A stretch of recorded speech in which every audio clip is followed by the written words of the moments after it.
Hey guys, I wanted to make an initial impressions video here for my iPad mini 2 or iPad mini Retina if you will, and we'll start off with the hardware. So if I pull up my old iPad mini or my original iPad mini, if I put them next to each other, you'll see that they pretty much look identical, and yeah, they really do.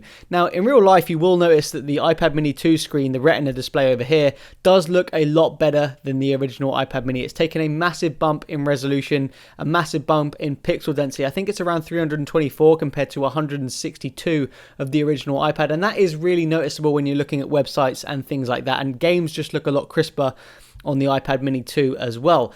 If I try and kind of weigh these in both hands, I really can't tell a difference in the weight when I'm holding, even if I switch sides, so you know it doesn't really matter which is my stronger hand. They feel pretty much identical to me. Now on paper, the new iPad mini is actually around 20 to 25 grams heavier than the original iPad mini, and like I said, I really finding it a struggle to actually tell that difference. If I put them together here, don't forget the iPad mini 2 is on the left. Again, the iPad mini 2 is a little bit fatter than the original iPad. I think the original comes in at 7.2 millimeters thick. The new iPad mini, the iPad mini 2, comes in at 7.5. So not much difference there. But if you're looking at it on paper, the iPad mini 2 is fatter and heavier than the original iPad, which is a little bit strange considering Apple always like to make things a little bit lighter and thinner.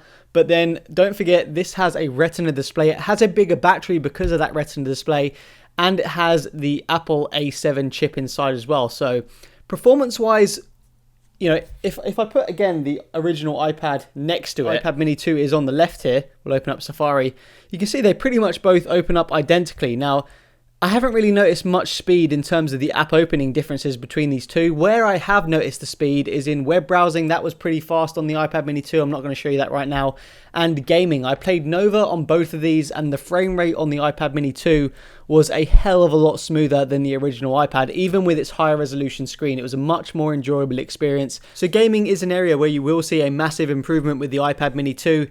But yeah, those are pretty much my initial impressions really. If you were looking for big visual changes or upgraded cameras and stuff like that, you're not really going to get it. The biggest thing with the iPad mini 2 is the Retina display, and this is something that I thought the original iPad mini really should have had, because you know, when looking at some websites, it really didn't look very nice. It really wasn't sharp. It kind of looked a little bit blurry. This is pretty much the iPad mini they should have released right at the beginning, but nonetheless, they've done it now. They've hiked the price up. In the UK, it's something like £319, so it's nowhere near cheap. It's nowhere near as cheap as the Nexus 7, but yeah. Let me know what you guys think. I will be comparing this to the Nexus 7 2013 as well, and we'll see what it does. Peace out.